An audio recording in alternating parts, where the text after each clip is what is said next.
Pfizer, your new medication for Tourette syndrome for individuals that love to have Tourette's, using profanity. Vulgarity, of course.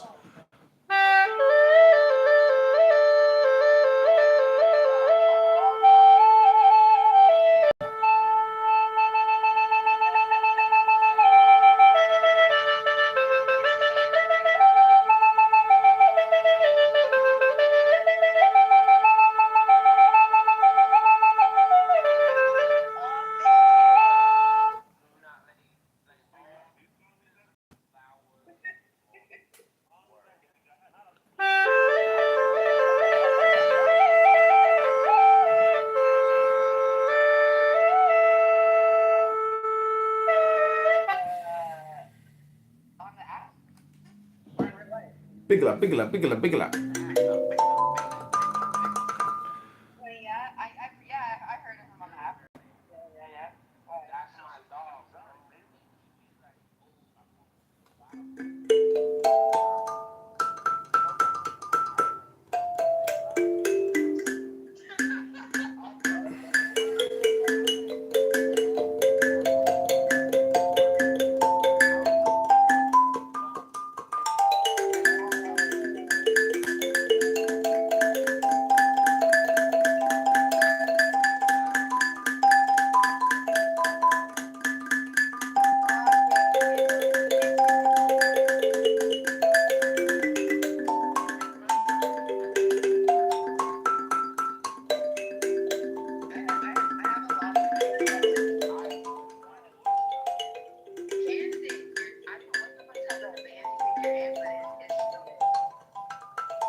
This tube is the most awesome goddamn force in the whole godless world. And woe is us if it ever falls into the hands of the wrong people. And that's why woe is us that Edward George Ruddy died. Because this company is now in the hands of CCA, the Communication Corporation of America. There's a new chairman of the board, a man called Frank Hackett, sitting in Mr. Ruddy's office on the 20th floor. And when the 12th largest company in the world controls the most awesome goddamn propaganda force in the whole godless world, who knows what shit will be peddled for truth on this network? So you listen to me. Listen to me. Television is not the truth. Television is a goddamn amusement park. Television is a circus, a carnival, a traveling troupe of acrobats, storytellers, dancers, singers, jugglers, sideshow freaks, lion tamers, and football players. We're in the boredom-killing business. So if you want the truth, go to God. Go to your gurus. Go to yourselves. Because that's the only place you're ever going to find any real truth. But man, you're never going to get any truth from us. We'll tell you anything you want to hear. We lie like hell. We'll tell you that Kojak always gets the killer and that nobody ever gets cancer in Archie Bunker's house. And no matter how much trouble the hero is in, don't worry, just look at your watch. At the end of the hour, he's going to win. We'll tell you any shit you want to hear. We deal in illusions, man. None of it is true. But you people sit there day after day, night after night, all ages, colors, creeds. We're all you know. You're beginning to believe the illusions we're spinning here. You're beginning to think that the tube is reality and that your own lives are unreal. You do whatever the tube tells you. You dress like the tube. You eat like the tube. You raise your children like the tube. You even think like the tube. This is mass madness, you maniacs. In God's name, you people are the real thing. We are the illusion. So turn off your television sets. Turn them off now. Turn them off right now. Turn them off and leave them off. Turn them off right in the middle of the sentence I'm speaking to you now. Turn them off.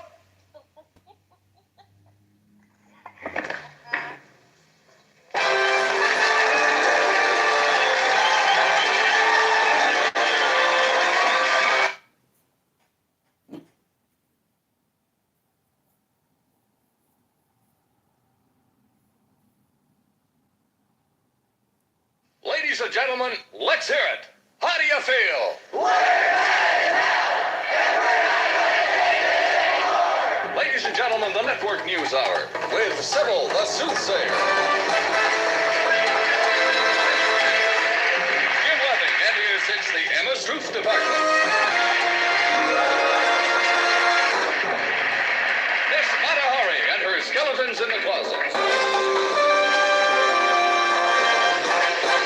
Tonight, another segment of Vox Populi. And starring the mad prophet of the airways, Howard Beale.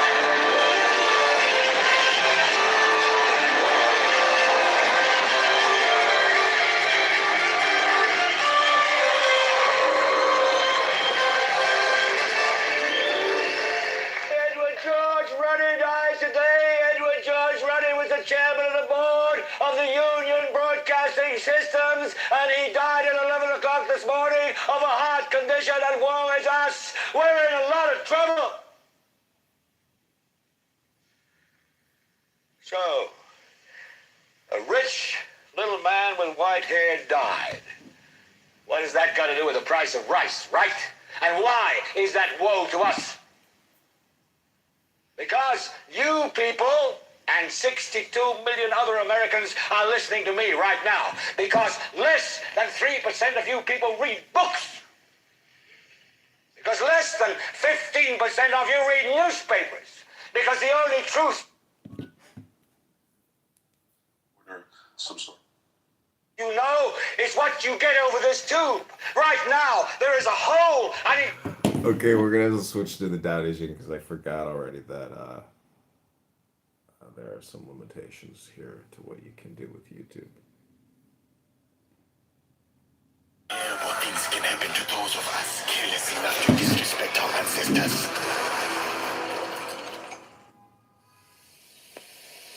Tao Te Ching can be translated as the Book of the Imminence of the Way, or the Book of the Way and of how it manifests itself in the world, or simply the Book of the Way.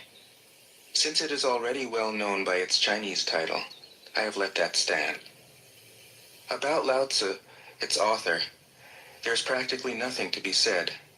He may have been an older contemporary of Confucius, 551 to 479 BCE, and may have held the position of archive keeper in one of the petty kingdoms of the time.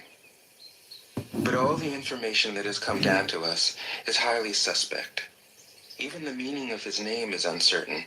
The most likely interpretations, the old master, or more picturesquely, the old boy. Like an Iroquois woodsman, he left no traces.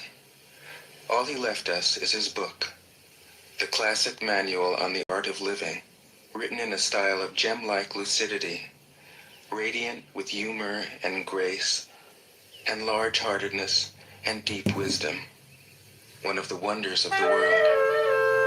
People usually think of Lao Tzu as a hermit, a dropout from society, dwelling serenely in some mountain hut, unvisited except perhaps by the occasional traveler arrived from a 60s joke to ask, what is the meaning of life? But it's clear from his teachings that he deeply cared about society, if society means the welfare of one's fellow human beings. His book is, among other things, a treatise on the art of government, whether of a country or of a child. The misperception may arise from his insistence on wei wu wei, literally, doing, not doing, which has been seen as passivity. Nothing could be further from the truth. A good athlete can enter a state of body awareness in which the right stroke or the right movement happens by itself, effortlessly, without any interference of the conscious will. This is a paradigm for non-action, the purest and most effective form of action. The game plays the game. The poem writes the poem. We can't tell the dancer from the dance. Less and less do you need to force things, until finally you arrive at non-action. When nothing is done, nothing is left undone. Nothing is done because the doer has wholeheartedly vanished into the deed. The fuel has been completely transformed into flame. This nothing is in fact everything. It happens when we trust the intelligence of the universe in the same way that an athlete or a dancer trusts the superior intelligence of the body. Okay, that pretty much Hence concludes the Lao Tzu's show. Good emphasis on morning. softness. Gonna go downstairs, do some yoga. Softness Join into the other is live opposite stream. of Hope you enjoy the Tao Te and Ching. is synonymous with suppleness, adaptability, endurance. Anyone who has seen a Tai Chi or Aikido master doing not doing will know how powerful this softness is. Lao Tzu's central figure is a man or woman whose life is in perfect harmony with the way things are. This is not an idea, it is a reality. I have seen it. The master has mastered nature, not in the sense of conquering it, but of becoming it. In surrendering to the Tao, in giving up all concepts, judgments, and desires, her mind has grown naturally compassionate. She finds, deep in her own experience, the central truths of the art of living, which are paradoxical only on the surface, that the more truly solitary we are, the more compassionate we can be. The more we let go of what we love, the more present our love becomes. The clearer our insight into what is beyond good and evil, the more we can embody the good. Until finally she is able to say, in all humility, I am the Tao, the truth, the life. The teaching of the Tao Te Ching is moral in the deepest sense, unencumbered by any concept of sin. The master doesn't see evil as a force to resist, but simply as an opaqueness, a state of self-absorption, which is in disharmony with the universal process, so that, as with a dirty window, the light can't shine through. This freedom from moral categories allows him his great compassion for the wicked and the selfish. Thus the master is available to all people and doesn't reject anyone. He is ready to use all situations and doesn't waste anything. This is called embodying the light. What is a good man but a bad man's teacher? What is a bad man but a good man's job? If you don't understand this, you will get lost, however intelligent you are. It is the great secret. The listener will notice that in the many passages where Lao Tzu describes the master, I've used the pronoun she at least as often as he. The Chinese language doesn't make this kind of distinction. In English, we have to choose. But since we are all potentially the master, since the master is, essentially, us, I felt it would be untrue to present a male archetype, as other versions have, ironically, done. Ironically, because of all the great world religions, the teaching of Lao Tzu is by far the most female. Of course, you should feel free throughout the recording to substitute he for she, or vice versa. As to method, I worked from Paul Carus's literal version, which provides English equivalents, often very quaint ones, alongside each of the Chinese ideograms. I also consulted dozens of translations into English, German, and French. But the most essential preparation for my work was a 14 years long course of Zen training, which brought me face to face with Lao Tzu and his true disciples and heirs, the early Chinese Zen masters. With great poetry, the freest translation is sometimes the most faithful. We must try its effect as an English poem, Dr. Johnson said. That is the way to judge of the merit of a translation. I have often been fairly literal, or as literal as one can be with such a subtle, kaleidoscopic book as the Tao Te Ching. But I have also paraphrased, expanded, contracted, interpreted, worked with the text, played with it. until it became embodied in a language that felt genuine to me. If I haven't always translated Lao Tzu's words, my intention has always been to translate his mind. Describing the indescribable, teaching the unteachable, pointing the way to the way. What does Lao Tzu think he is doing here? It can't be done. No way.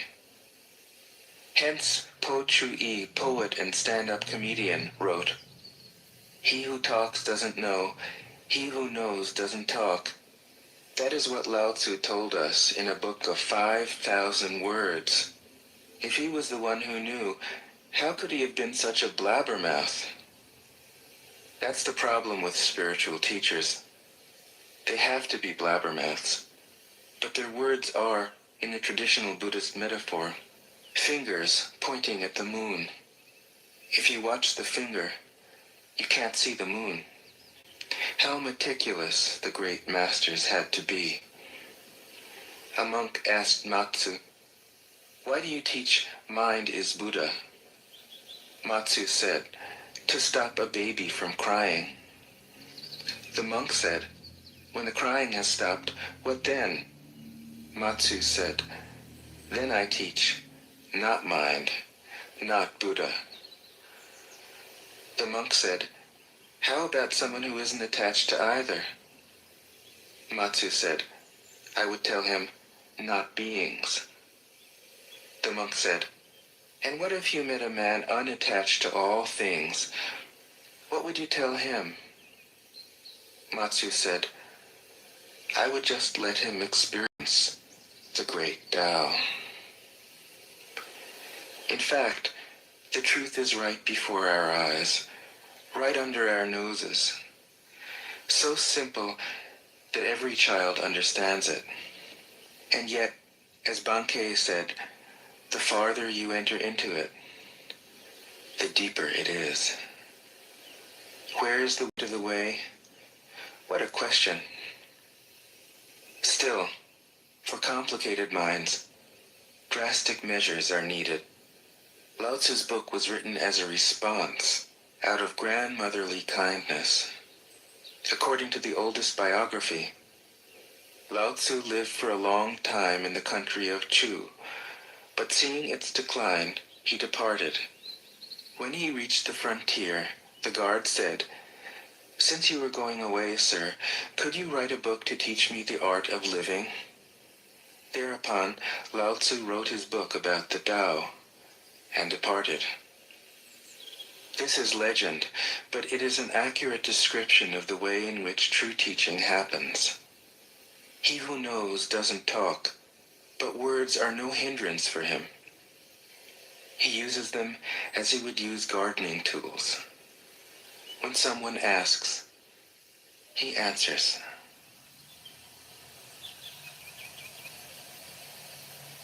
Tao De Jing. 1. The Tao that can be told is not the eternal Tao. The name that can be named is not the eternal name. The unnameable is the eternally real. Naming is the origin of all particular things. Free from desire, you realize the mystery. Caught in desire, you see only the manifestations. Yet mystery and manifestations arise from the same source. This source is called darkness. Darkness within darkness. The gateway to all understanding.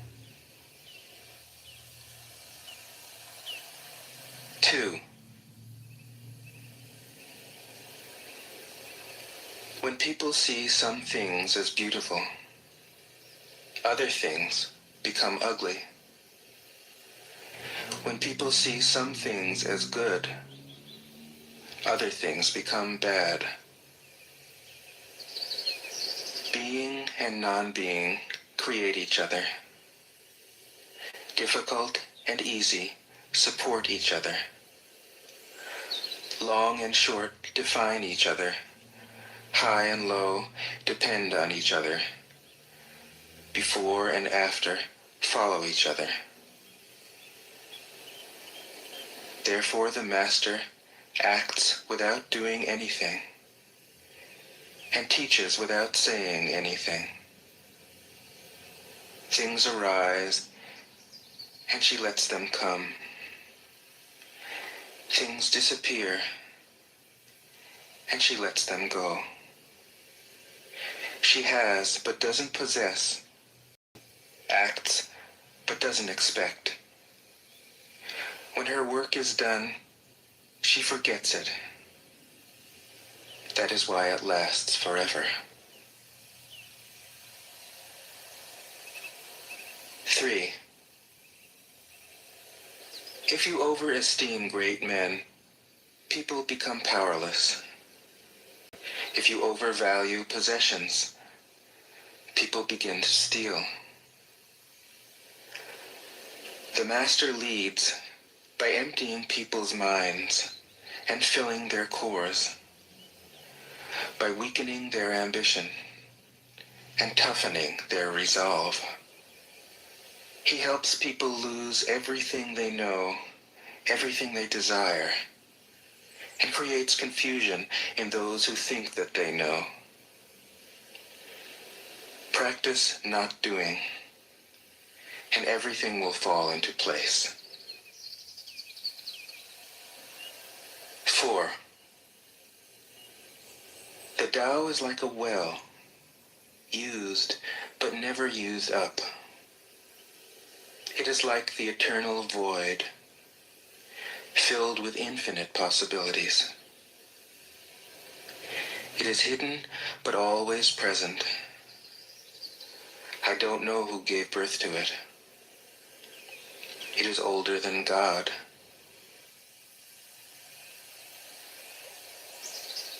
5.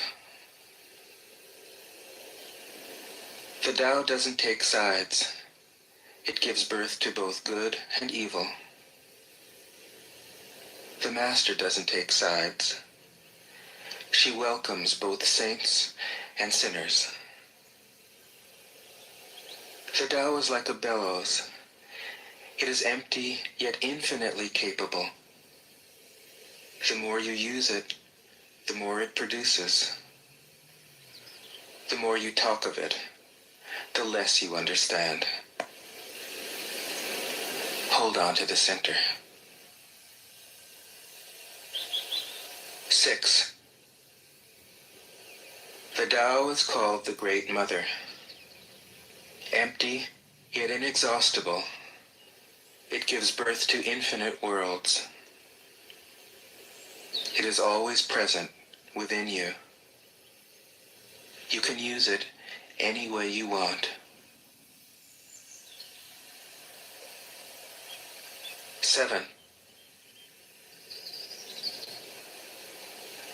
The Tao is infinite, eternal. Why is it eternal? It was never born, thus it can never die. Why is it infinite? It has no desires for itself, thus it is present for all beings. The Master stays behind. That is why she is ahead. She is detached from all things. That is why she is one with them. Because she has let go of herself, she is perfectly fulfilled. 8. The Supreme Good is like water, which nourishes all things without trying to. It is content with the low places that people disdain. Thus it is like the Tao. In dwelling, live close to the ground. In thinking, keep to the simple. In conflict, be fair and generous. In governing, don't try to control. In work, do what you enjoy. In family life, be completely present.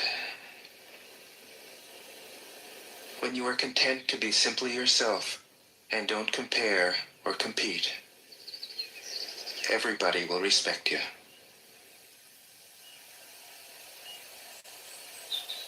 Nine. Fill your bowl to the brim, and it will spill. Keep sharpening your knife, and it will blunt. Chase after money and security, and your heart will never unclench. Care about people's approval,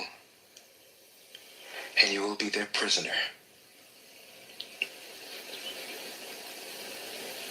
Do your work, then step back. The only path to serenity. 10. Can you coax your mind from its wandering and keep to the original oneness? Can you let your body become supple as a newborn child's? Can you cleanse your inner vision until you see nothing but the light? Can you love people and lead them without imposing your will? Can you deal with the most vital matters by letting events take their course?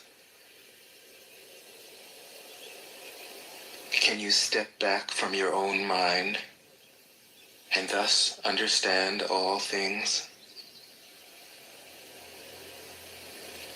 Giving birth and nourishing, having without possessing,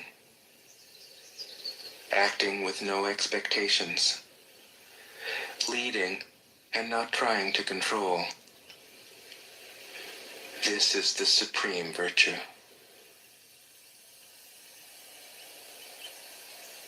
11. We join spokes together in a wheel, but it is the center hole that makes the wagon move. We shape clay into a pot, but it is the emptiness inside that holds whatever we want. We hammer wood for a house, but it is the inner space that makes it livable.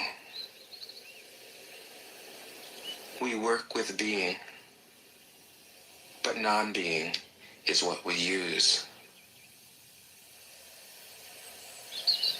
12. Colors blind the eye. Sounds deafen the ear. Flavors numb the taste. Thoughts weaken the mind. Desires wither the heart. The master observes the world, but trusts his inner vision. He allows things to come and go. His heart is open as the sky. 13. Success is as dangerous as failure. Hope is as hollow as fear. What does it mean that success is as dangerous as failure?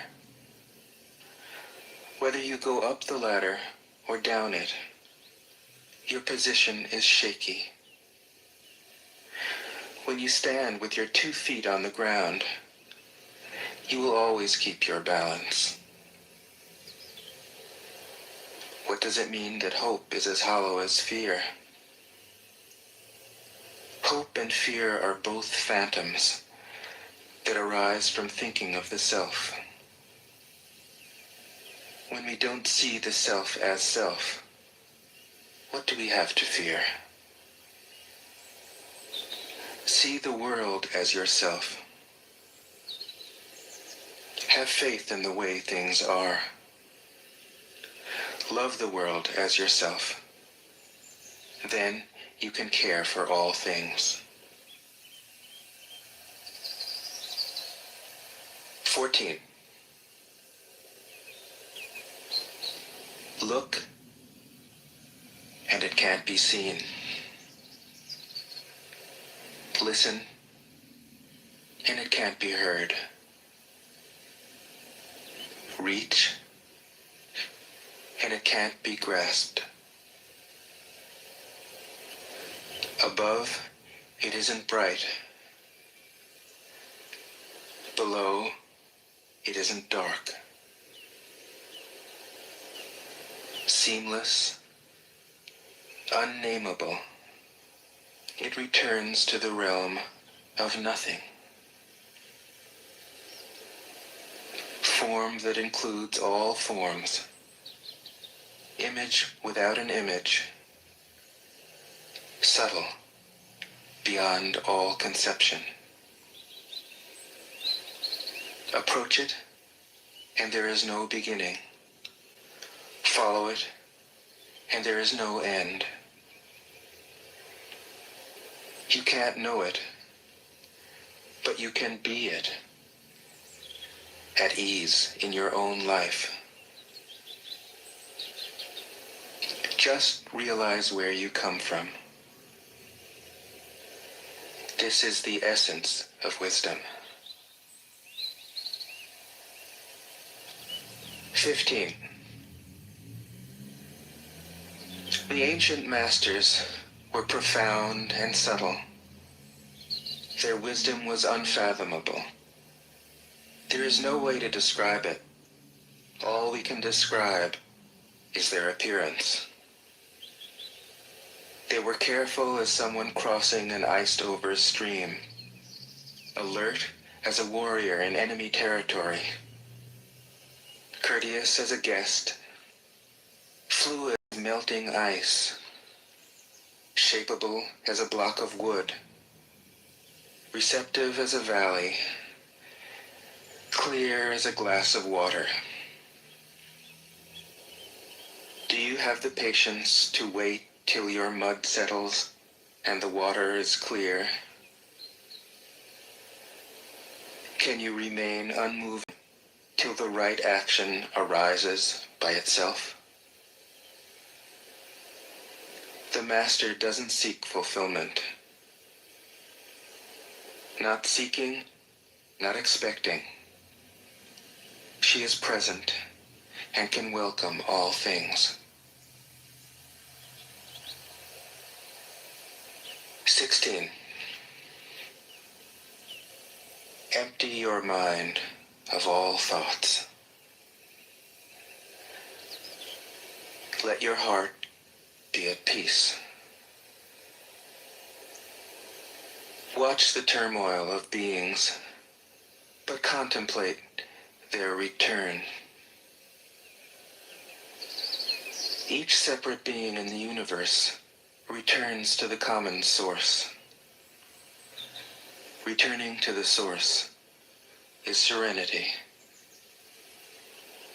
If you don't realize the source, you stumble in confusion and sorrow. When you realize where you come from, you naturally become tolerant, disinterested, amused, kind-hearted as a grandmother, dignified as a king. Immersed in the wonder of the Tao, you can deal with whatever life brings you. And when death comes, you are ready. 17. When the master governs, the people are hardly aware that he exists. Next best is a leader who is loved. Next, one who is feared. The worst is one who is despised. If you don't trust the people, you make them untrustworthy. The master doesn't talk, he acts. When his work is done, the people say, "Amazing, we did it, all by ourselves." 18. When the great Tao is forgotten, goodness and piety appear. When the body's intelligence declines, cleverness and knowledge step forth.